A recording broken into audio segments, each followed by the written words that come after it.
Mheshimiwa Waziri Mkuu, kwa heshima na taadhima, ninaomba uniruhusu nitoe salamu hizi kwa niaba ya vijana wenzangu wa vyuo na vyuo vikuu kutoka kila pembe ya nchi ambao wamebahatika kuwa nasi hapa ukumbini na wale ambao wapo mbali lakini mioyo yao ipo pamoja nasi kwa uzito wa ajenda hii.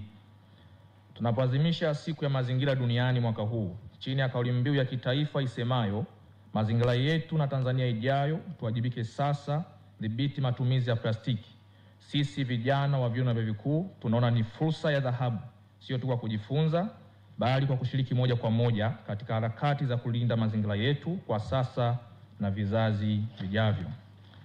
Mheshimiwa Waziri Mkuu, sisi wanafunzi wa vyuo na vyuo vikuu tunaamini kuwa mabadiliko ya kweli huanza na kizazi chenye maarifa, misimamo na dhamira ya dhati. Katika hili tupo tayari kushirikiana na serikali, tuko tayari kushirikiana na taasisi, sekta binafsi na jumuiya za kimataifa katika kufanikisha azma ya Tanzania ya kuwa taifa lenye maendeleo endelevu yanayozingatia uhifadhi wa mazingira. Tunafahamu kuwa taka za plastiki zimekuwa tishio kubwa kwa mfumo wa ekolojia, afya za binadamu na ustawi wa viumbe hai. Tunaamini kwamba ni wakati muafaka kwa sisi vijana kwa kinara wa mabadiliko kupitia elimu ya mazingira, ubunifu wa mbadala wa plastiki na ushawishi wa sera zinazolenga kutunza mazingira yetu.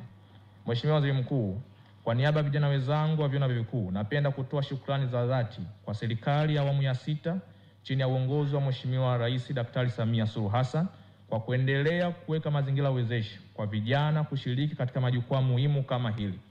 Jukwaa hili ni ushahidi kuwa sisi vijana hatujaachwa nyuma katika ajenda ya taifa, bali tumepewa nafasi ya kushiriki, kushauri na kuhamasika kwa vitendo. Pia tunatoa shukurani kwa Ofisi ya Makamu wa Rais Mazingira kwa maandalizi mazuri na kwa kutambua umuhimu wa sauti ya vijana katika mapambano dhidi ya uchafuzi wa mazingira. Ushirikishaji huu ni chachu ya mabadiliko ya kimtazamo na kimatendo miongoni mwa vijana ambao ni sisi wa hapa Tanzania.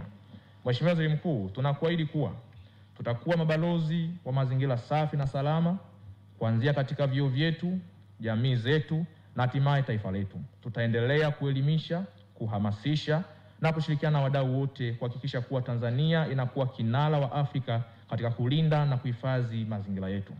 Mwisho kabisa, kwa niaba ya wanavyuo wote, natoa salamu za shukrani, mshikamano na hali mpya kushiriki kamilifu katika ajenda ya kimazingira leo na siku zote zijazo. Asanteni kwa kunisikiliza. Mungu wa mbinguni awabariki. Mungu ibariki Tanzania. Mungu bariki vijana wa taifa letu. Asante sana.